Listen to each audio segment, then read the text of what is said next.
Hope you had a great weekend, folks. We're back at it here, the Rush Limbaugh program, coming at you from the Limbaugh Institute for Advanced Conservative Studies.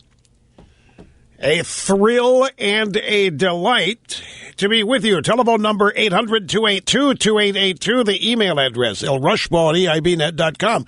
So I got an email today, just a quick one-liner from a gossip person out there. It said, look, whatever I can do to help, I will.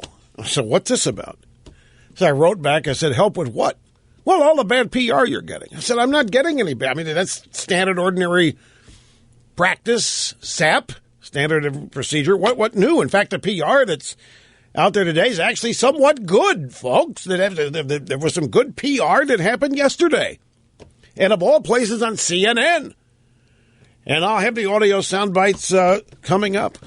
Anyway, telephone number if you want to be on the program is 800-282-2882, and the email address, lrushbaugh@eibnet.com. I hate to be, and I told you so, but we did a story last week that Obama has saved the day. Members of Congress and their staffs, if you recall, as part of Obamacare, were supposed to face the same laws, regulations, restrictions that all of us face in acquiring health care and health insurance.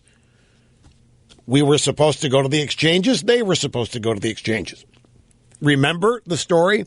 The members of Congress, particularly their staffs, complained out the wazoo because they couldn't afford it. These people make anywhere from $70,000 to $174,000 a year. They couldn't afford it. They needed subsidies. They needed the taxpayers to subsidize their health care.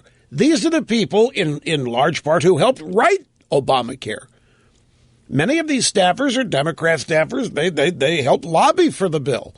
And then they're out there last week, actually the past 2 weeks, crying and moaning about how it's too expensive. And they were demanding relief. And remember, Obama went in and basically just waved his magic executive order pen and exempted them.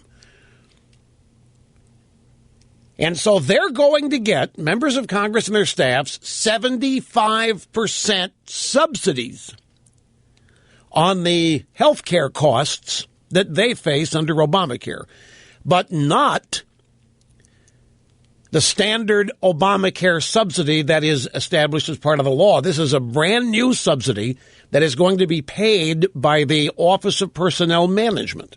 You remember the story. And it was outrageous. It's along the lines of the House bank scandal, the House post office.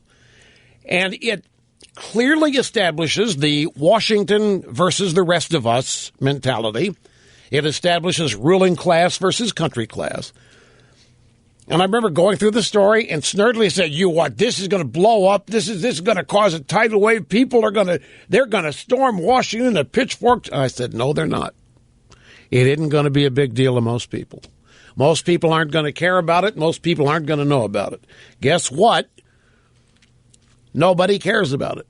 Nobody's done anything about it. There is no groundswell of opposition to this. This outrageous carve-out did not get any attention in the drive-by media over the weekend. It's just being accepted as a done deal. I have a Wall Street Journal editorial about it, and it's pretty tame.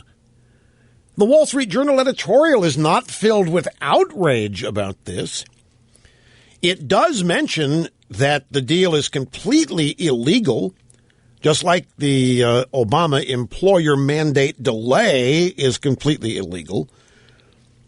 But when you have a president who doesn't care about the law, or probably more accurate to say he doesn't think the law applies to him, and if he doesn't want the law to apply to anybody else, then he can make that happen too. And that's what he did do here. He just said that the Obamacare law will not apply to congressional staff because it's too expensive. They can't afford it. They're going to have to get help. They're going to need 75% subsidies. Now, the rest of us, well, we either pay the fine or we get the policy, or we either get it at work, or if we don't, we got to go to the exchange and try to get a deal there. And if there's no exchange, we've got to somehow get it, because if we don't, we pay fine. Now, I may opt to pay the fine the first couple of years because it's cheaper than getting a policy, but that won't last long. But my point is, it didn't get any attention. There is no outrage, even among low-information voters. They don't even know about it. The Wall Street Journal editorial basically says it'll be amusing to watch Obama break the law. It's like people mesmerized with the way Clinton could lie so easily to them.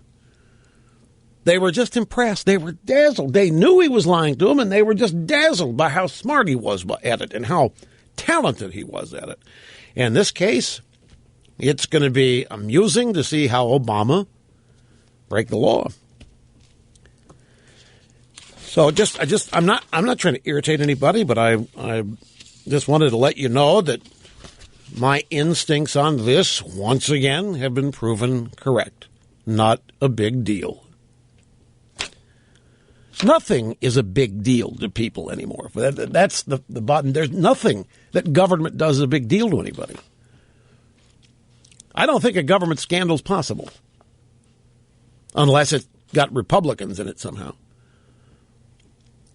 But go old-fashioned, I bet you if the House bank scandal erupted today, well, it might matter because the Republicans run the House. But my guess is if the House bank scandal became known today, you wouldn't have a lot of people all that upset about it. Different times.